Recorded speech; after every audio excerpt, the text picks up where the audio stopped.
Muhammad Ali developed a cotton textile industry in Egypt. To understand how he did this, first we need to understand how Muhammad Ali came to rule. After the French left Egypt, an Ottoman army remained in the country. The Ottoman government was determined to prevent a revival of Mamluk power and autonomy and to bring Egypt under the control of a central government. A third party had emerged in the struggle for power in Egypt. This was the Albanian contingent of Ottoman forces that had come in 1801 to fight against the French. Muhammad Ali, who had arrived in Egypt as a junior commander in the Albanian forces, had risen to commander by 1803.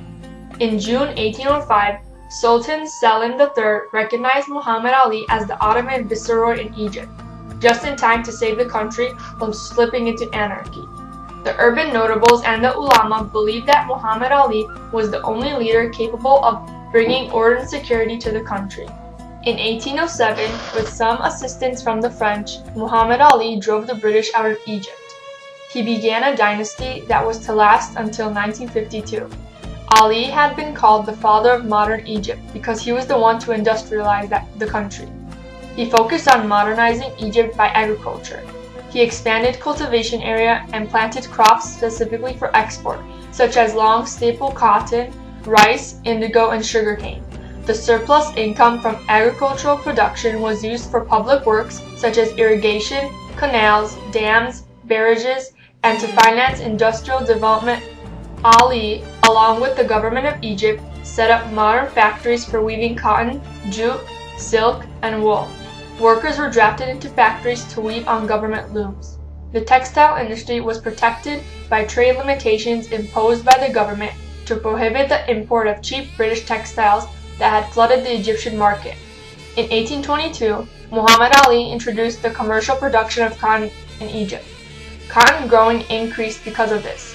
The cotton, sold mainly to Britain, rose from 50 million pounds in 1800 to 300 million pounds in 1830.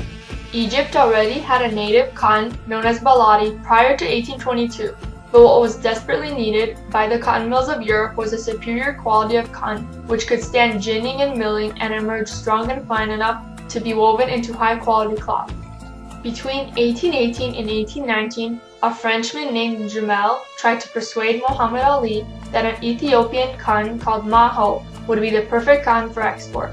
Muhammad Ali wasn't convinced, but Jamal and a local merchant planted a plot of maho cotton nearby the Heliopolis obelisk, and by 1820 they had shipped 3 bales of it to Trieste, which convinced Ali enough to put Jamal in charge of his own cotton plantations. Ali tried to use a roller gin for the Egyptian cotton industry. The machine didn't work for the Egyptians because the fellahs, the peasants, hands and feet were cheaper. All cotton in Egypt belonged to Muhammad Ali, and he began to extend the crop all over the delta. Ali began to sell the whole crop each year at a fixed price, and capital flowed into Egypt. Even though money came, Muhammad's projects were paid for by revenues from taxing Egypt's illiterate peasants, 90% of Egypt's population. He forced them to do labor on his projects and drafted them into his army. This was easy for Ali to do because he hated the peasants, whom he viewed as barbarians. Concentration on only cotton greatly influenced Egypt's economy. It was not simply a commodity because it created a new European interest in possessing Egypt, and it began the process of turning Egypt into a single-crop colonial country, tied as a source of raw materials to European manufacturing. It was cotton that also brought the credit system to Cairo, Egypt. European banks attracted Muhammad Ali and his successors to borrow, and often at high rates of interest. It seemed that they needed more money than the cotton generated in order to industrialize and modernize Egypt. This borrowing went on for some time, and the country of Egypt was modernized to a significant extent. And even though Egypt had gotten itself into debt with the Europeans, it was a manageable burden.